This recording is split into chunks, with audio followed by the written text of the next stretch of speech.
1944, the war-torn skies over Europe witnessed a peculiar incident that would forever change the Luftwaffe's understanding of their most formidable opponent. On the morning of July 25, 1944, Hauptmann Werner Ewald watched through binoculars as a silver fighter descended through the clouds over occupied France, trailing smoke from its Packard Merlin engine. The aircraft tan American P-51 Mustang struggled to maintain altitude, its pilot desperately searching for a place to set down. Ewald, commander of a forward observation post near Reims, immediately dispatched recovery teams. Within hours, the damaged but intact fighter sat in a heavily guarded hangar, representing a prize beyond measure. The Mustang had become the scourge of German skies, fast, maneuverable, and possessing unprecedented range. These fighters escorted American bombers deep into the Reich, turning what had been shooting galleries into deadly gauntlets for Luftwaffe interceptors. German pilots whispered about the Mustang's capabilities with a mixture of respect and dread. Now, one sat before them, waiting to reveal its secrets. Oberst Friedrich Lang, a seasoned test pilot from the Luftwaffe's evaluation center at Recklen, arrived 3 days later. Lang had flown everything from the Messerschmitt Bf-109 to the revolutionary jet-powered Me-262. His reputation for honest, brutally accurate assessments made him the obvious choice for this critical assignment. As he walked around the captured fighter, his experienced eyes noted every detail: the laminar flow wing design, the bubble canopy offering unmatched visibility, the streamlined fuselage that seemed to slice through air even while stationary. "Get it airworthy," Lang ordered the mechanics. "I want to know exactly what we're facing." The team worked around the clock. German engineers cataloged every component, photographed every system, and carefully repaired the battle damage. The Mustang's construction impressed them. American engineering favored practicality and mass production, yet somehow achieved performance that matched or exceeded Germany's finest craftsmanship.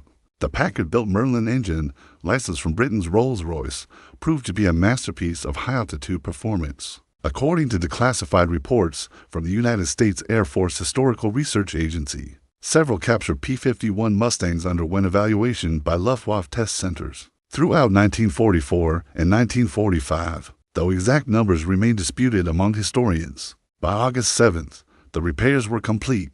Lang sat in a cramped cockpit designed for smaller American pilots and familiarized himself with the controls. The instrument panel, labeled in English, presented no real challenge. Pilots spoke a universal language of airspeed, altitude, and heading. What struck him was the simplicity of the layout, the thoughtful ergonomics that allowed a pilot to focus on fighting rather than managing his aircraft. The engine roared to life with a distinctive growl that sent mechanics scattering. Lang advanced the throttle carefully, feeling the Mustang strain against its brakes. The power was intoxicating, different from the sharp, aggressive thrust of German fighters. This was smooth, almost refined power that promised endurance rather than brief, furious performance. Rolling down the captured French airfield, Lang felt the tail lift almost immediately. The Mustang wanted to fly. At 120 miles per hour, he eased back on the stick, and the fighter leaped into the morning sky with an eagerness that surprised him. Within seconds, Lang understood why his comrades feared this machine. It wasn't just an aircraft, it was a weapon system optimized for a single purpose: air superiority. The altimeter unwound rapidly as Lang climbed through 3,000 feet, then 5,000, then 10,000. The Mustang's rate of climb exceeded anything he'd expected. German fighters typically sacrificed climb performance for speed or maneuverability, but this American design seemed to compromise nothing. The Packard Merlin purred with mechanical confidence, its supercharger seamlessly feeding a hungry 12-cylinder engine. At 15,000 feet, Lang leveled off and began his evaluation in earnest. He started with basic handling characteristics: gentle banks, coordinated turns, simple climbs and descents. The Mustang responded with a lightness that bordered on sensitivity. Aileron response was crisp, almost electric, allowing rapid changes in direction with minimal control input. The aircraft felt alive beneath him, communicating through subtle pressures and vibrations. He pushed the stick forward, entering a shallow dive. The airspeed indicator climbed past 300 miles per hour, then 350, then 400. Most fighters became increasingly heavy and sluggish at high speeds, their control surfaces stiffening dangerously. The Mustang remained responsive, its controls well harmonized across the speed range. Lang felt a cold realization settling in his chest. In a dive, German fighters had always held an advantage. Not anymore. Banking hard to the left, he pulled the fighter through a series of aggressive turns. The G-forces pressed him into his seat as the wings bit into the thin air. The Mustang held its energy remarkably well, bleeding speed more slowly than he'd anticipated. German fighters, particularly the Focke-Wulf FW-190, could outturn a Mustang in a sustained engagement, but the American fighter's energy retention meant it could disengage almost at will, climbing away or diving to safety before a German pilot could bring guns to bear. Lang rolled inverted and pulled through, the French countryside wheeling above him in a disorienting display. The Mustang's structural strength was evident. No creaks, no concerning vibrations, just solid, reassuring airframe integrity. American engineers had clearly stressed the design for combat abuse, anticipating the violent maneuvers of desperate dogfights. Climbing back to altitude, Lang experimented with the fighter's high-speed characteristics. He pushed the throttle to its forward stop and watched the manifold pressure gauge climb to war emergency power. The Merlin's note changed, becoming more urgent, more aggressive. The Mustang surged forward, accelerating with startling rapidity. At 25,000 feet, he achieved speeds approaching 440 miles per hour performance that rivaled Germany's newest fighters. But speed alone didn't tell the complete story. Lang reduced throttle and began a series of tactical maneuvers, imagining an opponent behind him. He reversed direction, climbed, dove, and rolled, trying to shake an imaginary pursuer. The Mustang's versatility became increasingly apparent. It possessed no single overwhelming advantage, but rather a balanced combination of capabilities that made it devastatingly effective in the fluid chaos of aerial combat. The bubble canopy deserved special attention. Lang could see in every direction with minimal restriction. German fighters, with their framed canopies and heavy structural elements, offered far more limited visibility in combat. Seeing your opponent first often meant the difference between killing and dying. The Mustang gave its pilot eyes everywhere. After 90 minutes aloft, Lang reluctantly turned back toward the airfield. His fuel gauges still showed adequate reserves. Another revelation. The Mustang's range was extraordinary, allowing it to escort bombers to targets deep in Germany and still engage in combat.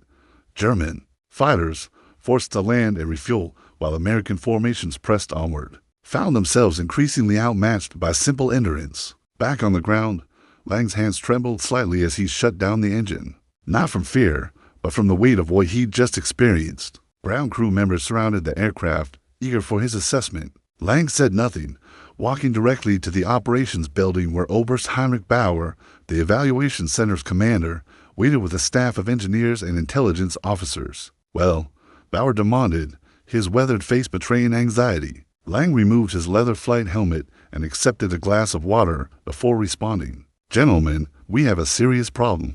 The room fell silent. Lang continued, choosing his words carefully. The P-51 Mustang represents a fundamental shift in fighter design philosophy. It isn't the fastest fighter we've encountered.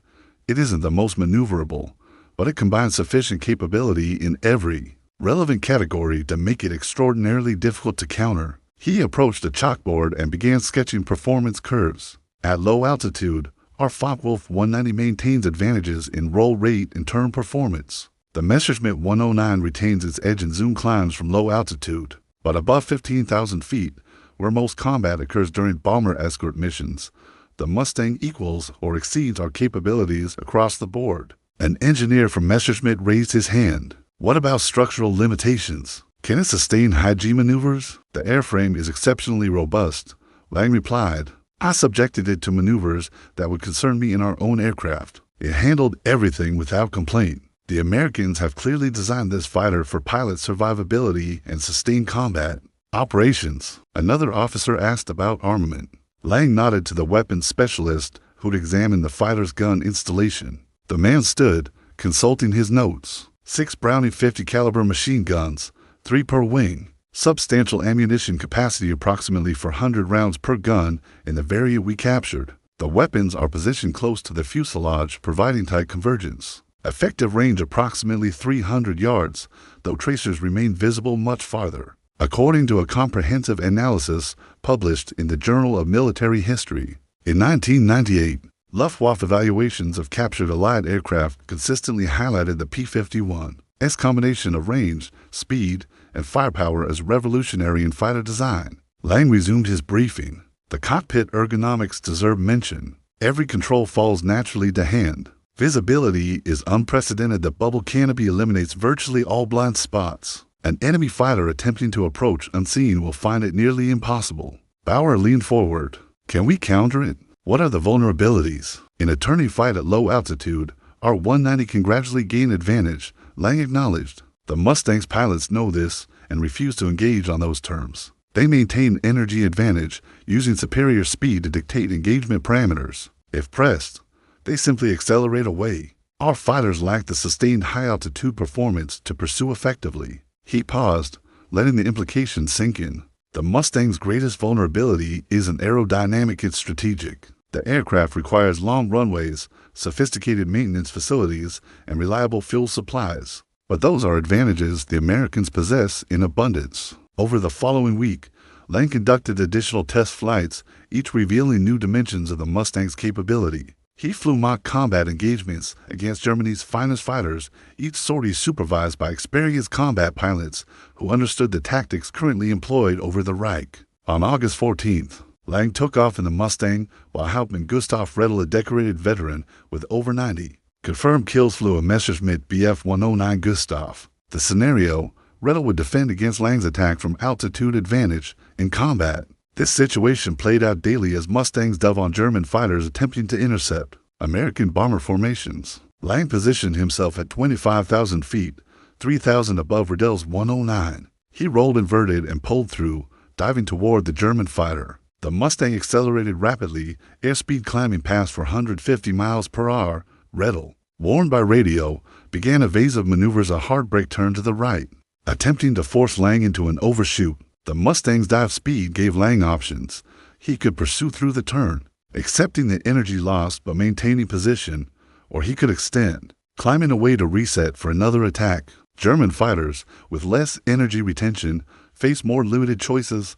Lang chose to follow through the turn, curious about the Mustang's sustained maneuverability at high speed. The G-forces built rapidly as he pulled the stick back, following Redl's 109 through its desperate turn. The wings groaned under stress, but the airframe held solid. Critically, the Mustang maintained sufficient speed to remain effective. Lang's guns sidetracked the German fighter, settling briefly onto its tail section. In combat, the engagement would have ended their 650 caliber machine guns delivering nearly 100 pounds of projectiles per second. Kill, Lang transmitted over the radio, signaling the theoretical conclusion. Redl's voice came back, tight with frustration. Confirmed. That shouldn't have been possible. You had too much speed. They reset and repeated the engagement with different parameters. Redl attempted to lure Lang into a low-altitude turning fight where the 109's superior sustained turn rate might prevail. Lang recognized the trap and refused to commit, instead using the Mustang's superior acceleration to disengage,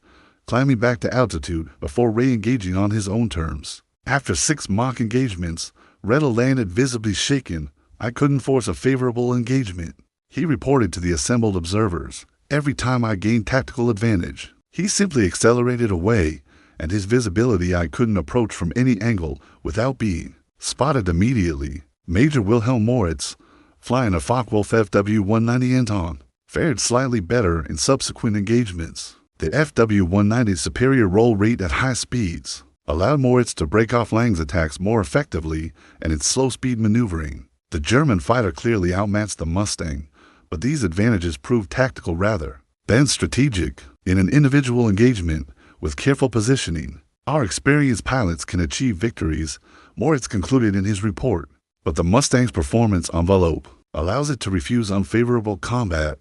Combined with numerical superiority and coordinated tactics, American pilots can systematically destroy our fighters while minimizing their own losses. Lang flew additional sorties against the Messerschmitt Me-262, Germany's revolutionary jet fighter. The jet's speed advantage was overwhelming, nearly 100 miles per hour, faster than the Mustang in level flight, but the Me-262's limited endurance, poor acceleration, and sluggish turn performance created vulnerabilities. By August 23rd, Lang had accumulated over 20 hours in the captured Mustang, more than many American pilots received before their first combat mission. He'd explored every aspect of the fighter's performance, tested it against Germany's best aircraft and pilots, and reached conclusions that he knew would be unwelcome at the highest levels of command. Oberst Bauer assembled a formal review board to receive Lang's final assessment. The room contained representatives from the Reich Air Ministry, aircraft manufacturers Messerschmitt and Focke-Wulf, tactical planning staff,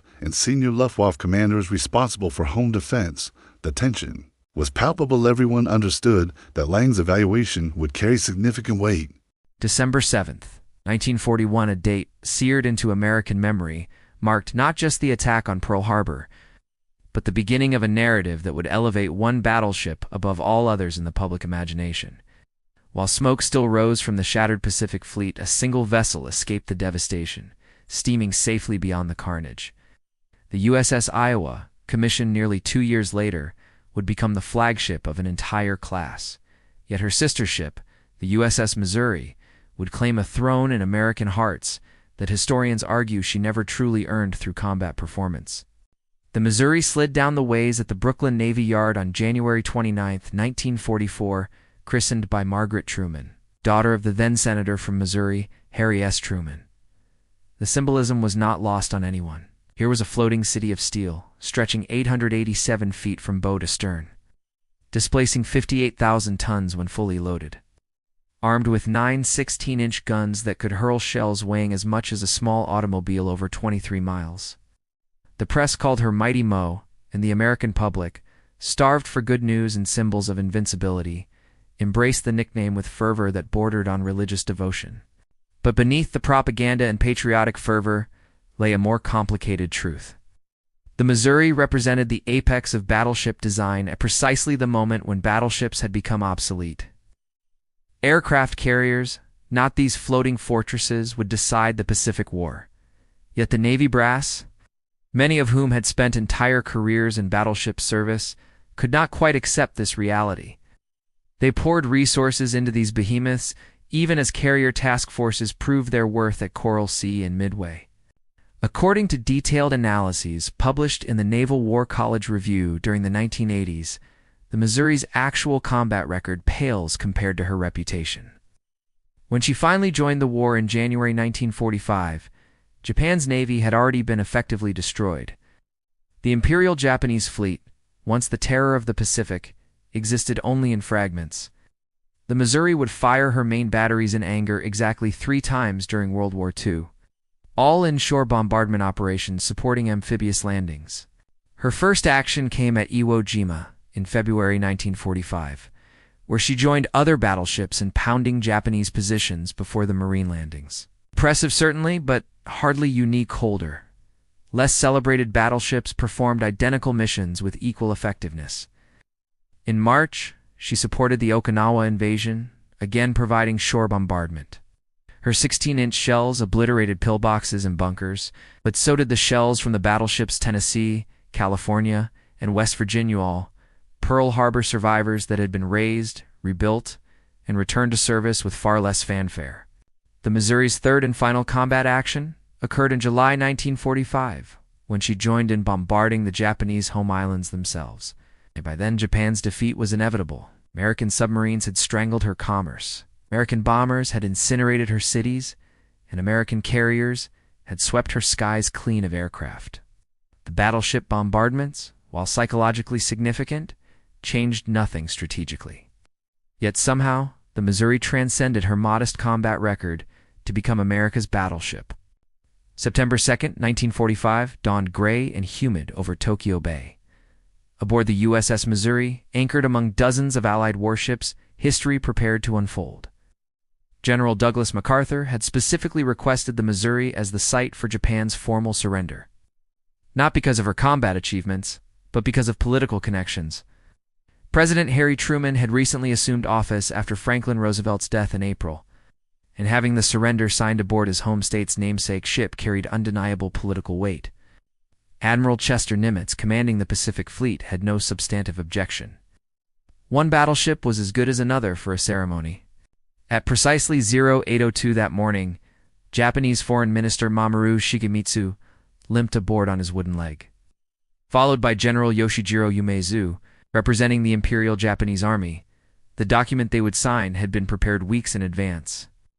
The ceremony itself would last less than 30 minutes, yet in those 30 minutes, the Missouri secured a place in American mythology that no amount of actual combat could have provided. Photographers captured every moment. Newsreel cameras rolled continuously. Radio correspondents described the scene to millions listening worldwide. MacArthur spoke in his characteristic dramatic style, his words crafted for posterity rather than the moment. "We are gathered here, representatives of the major warring powers, to conclude a solemn agreement whereby peace may be restored." He spoke of hope, of rebuilding, of moving beyond the hatred and destruction. Then, with a series of fountain pens provided for the occasion, he signed. Nimitz signed. Representatives from China, the United Kingdom, the Soviet Union, Australia, Canada, France, the Netherlands, and New Zealand each added their signatures. Finally, reluctantly, the Japanese delegates signed their nation's unconditional surrender. Information drawn from the official Navy Historical Center records indicates that nothing about the Missouri's design or capability made her uniquely suited for this role. The Iowa, New Jersey, or Wisconsin, her sister ships would have served equally well. The battleship South Dakota, which had seen far more combat and actually engaged Japanese surface forces in night actions, might have been more appropriate symbolically. But South Dakota was not named for the president's home state. The ceremony transformed the Missouri from warship into shrine.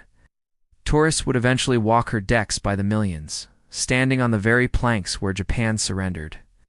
School children would learn her name before they learned the names of the carrier's Enterprise, Yorktown or Lexington ships that had actually turned the tide of the Pacific War. The Missouri became, in the American imagination, the ship that won World War II, despite having contributed less to victory than dozens of other vessels. Naval historians have long noted the irony. The Missouri represented the old way of naval warfare, ships built to slug it out gun-to-gun with enemy battleships. In climactic surface actions that never came, by the time she entered service, such battles belonged to a bygone era. Carrier aircraft, submarines, and amphibious assault had revolutionized naval combat. Battleship, for all its impressive majesty, had become a supporting player. Yet the Missouri's role in the surrender ceremony overshadowed these realities. Americans wanted to believe their mightiest battleship had brought Japan to its knees. Even though American submarines had actually severed Japan's supply lines, American carriers had destroyed her naval aviation, and American bombers, culminating with the atomic bombs dropped on Hiroshima and Nagasaki in August, had forced the surrender. March 1946 brought the Missouri back to American waters, where she received a hero's welcome in New York Harbor that rivaled anything in the city's long history of ticker-tape parades. Tugboats sprayed water in celebratory arcs. Crowds lined the shores. The battleship had become more than steel and guns. She had become a floating monument to American victory. But among naval professionals, particularly those who had served on carriers or submarines, a different conversation was taking place in wardrooms and officers' clubs across the fleet. Commander Eugene Fluckey, who had skippered the submarine USS Barb to legendary success against Japanese shipping, reportedly remarked to fellow submariners that his single boat had sunk more enemy tonnage than all the Iowa-class battleships combined. He was not wrong. The Barb sent 17 Japanese vessels to the bottom, totaling over 96,000 tons. The Missouri's direct contribution to sinking enemy ships, 0. She never engaged enemy surface vessels. She never shot down enemy aircraft. Her 16-inch guns, capable of penetrating the thickest armor ever mounted on a warship, never tested themselves against an enemy battleship. Research documented in Samuel Eliot Morrison's comprehensive 15-volume history of United States naval operations in World War I provides detailed accounts of every significant naval engagement. The Missouri appears in these volumes primarily in administrative context as a flagship, as the surrender site, as a unit in the fleet, but not as a decisive combat element. Compare this to the carrier Enterprise, which participated in nearly every major carrier battle of the Pacific War, from Midway to the Philippine Sea to Leyte Gulf. The Enterprise earned 20 battle stars, more than any other American ship in World War II. The Missouri earned 3. The battleship's supporters, both then and now, argue that evaluating her purely on enemy ships sunk misses the point. Battleships in the latter stages of the Pacific War served primarily for shore bombardment and anti-aircraft defensive carrier task forces. Got by these metrics, they insist the Missouri performed admirably. Her 5-inch dual-purpose guns put up impressive anti-aircraft barrages. Her main batteries pulverized Japanese fortifications. She provided a stable platform for fleet flagships with her spacious quarters and extensive communications equipment. Yet even accepting these arguments, the Missouri's performance was merely adequate, not exceptional. The older Pennsylvania, despite being badly damaged at Pearl Harbor, supported more amphibious operations and fired more rounds in anger than the Missouri. The Mississippi and Idaho, both ancient pre-war battleships, served throughout the Pacific Campaign with distinction but without fanfare. These ships, and others like them, formed the unglamorous workhorses of the fleet, doing the same job as the Missouri, but lacking her political connections and symbolic resonance. The question that naval historians continue to debate centers on resources. Each Iowa-class battleship cost approximately $100 million to build in 1940s currency, equivalent to over $1.5 billion today. That some could have built multiple Essex-class carriers or dozens of submarines, vessels that demonstrably contributed more to victory. June 25, 1950, shattered the Missouri's peacetime routine. North Korean forces, equipped with Soviet tanks and artillery, crashed across the 38th parallel, driving the ill-prepared South Korean army before them. The United States, committed to containing communist expansion, rushed forces to the Korean peninsula. The Navy, its wartime fleet now, largely mothballed or scrapped, called back veterans from reserve status and reactivated ships stored in backwater anchorages. Among them, inevitably, was the Missouri. She arrived off the Korean coast in September 1950. Just as General MacArthur's audacious Incheon landing turned the war's tide. The Missouri's role in this crucial operation proved minimal. The invasion succeeded before she could provide fire support. Instead, she joined the naval blockade, steaming up and down Korea's coastline. Her 16-inch guns thundering against North Korean positions, supply depots, and transportation networks. For the next 3 years, with brief intervals for maintenance and resupply, the Missouri and other recalled battleships performed the unglamorous but essential work of interdiction and shore bombardment. Korea represented the last war in which battleships played a significant role. And even here, their contribution has been overstated, according to analyses published in the journal Joint Force Quarterly during the early 2000s. Naval aviation delivered the decisive blows in Korea. Carrier-based aircraft flew thousands of sorties, destroyed bridges and factories, provided close air support to ground forces, and maintained air superiority over North Korean skies. The battleships, impressive as they were, provided what amounted to mobile artillery. The Missouri fired her main batteries extensively during the Korean War. Far more than in World War II, her gunners developed impressive accuracy, sometimes placing shells within 50 yards of friendly positions, danger close by any standard. Marine and Army units calling for fire support learned to trust the battleship's ability to deliver devastating salvos precisely where needed. Yet this effectiveness only highlighted the fundamental question: was maintaining a 58,000-ton battleship with a crew of over 2,000 sailors the most efficient way to deliver fire support? One Missouri could fire 9 16-inch shells, each weighing 2,700 pounds, every 90 seconds. Impressive, certainly. But a single aircraft carrier could launch dozens of planes, each capable of delivering similar or greater explosive power, with far more flexibility and precision. The battleship could not reach targets inland, beyond her gun's 23-mile range. Aircraft could strike anywhere in North Korea. The battleship required extensive logistical support, fuel, ammunition, spare parts, all in massive quantities. Carrier operations, while also logistically demanding, provided far greater return on investment. Stories from the Korean War emphasized the Missouri's psychological impact. North Korean and Chinese soldiers learned to dread the distinctive sound of 16-inch shells in flight, a sound like an oncoming freight train. Entire positions would surrender after a Missouri bombardment, their occupants emerging shaken and demoralized. American ground forces took comfort knowing the battleship stood offshore, ready to pulverize any enemy concentration. This psychological dimension was real and valuable, but psychological impact alone cannot justify the enormous resources required to maintain and operate a battleship. The Missouri earned 2 more battle stars in Korea, bringing her total to 5. January 1955 marked the Missouri's decommissioning. She steamed to Puget Sound Naval Shipyard in Bremerton, Washington, where workers stripped her of ammunition, pumped her fuel tanks dry, and began the process of preservation. Plastic sheeting covered her guns. Dehumidifiers ran continuously in her compartments, fighting the constant battle against rust.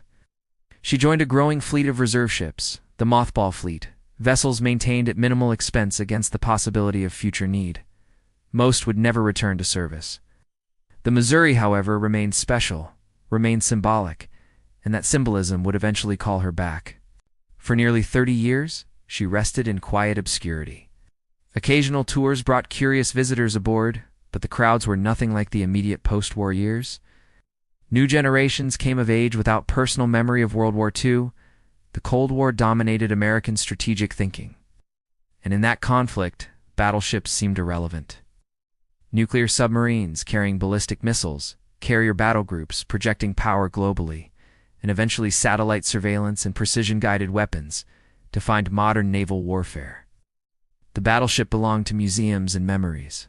Then came the 1980s, and President Ronald Reagan's vision of a 600-ship Navy. Reagan, master of symbolic politics, understood the battleship's emotional appeal to the American public.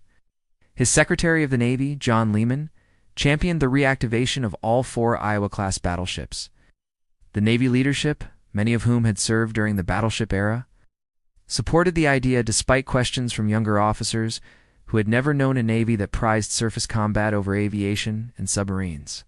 The Missouri emerged from Bremerton in 1984, not merely reactivated but extensively modernized. Workers had stripped away some of her old 5-inch gun mounts, replacing them with modern missile launchers. Tomahawk cruise missiles gave her strike capability hundreds of miles inland. Harpoon anti-ship missiles provided modern surface warfare capability. Phalanx close-in weapons systems offered automated defense against incoming missiles. Sophisticated electronics replaced vacuum tube technology from the 1940s. The modernization cost over $500 million, enough to build 2 modern destroyers. Critics within the Navy questioned the wisdom of this investment. Data referenced in the proceedings of the United States Naval Institute during the mid-1980s reveals significant internal debate. Junior officers pointed out that the Missouri's armor, designed to defeat 16-inch shells, offered no protection against modern anti-ship missiles that struck from above or skimmed just above the waves. Her massive guns, impressive as they were, could not compete with air-launched precision-guided munitions for accuracy or flexibility. Her crew.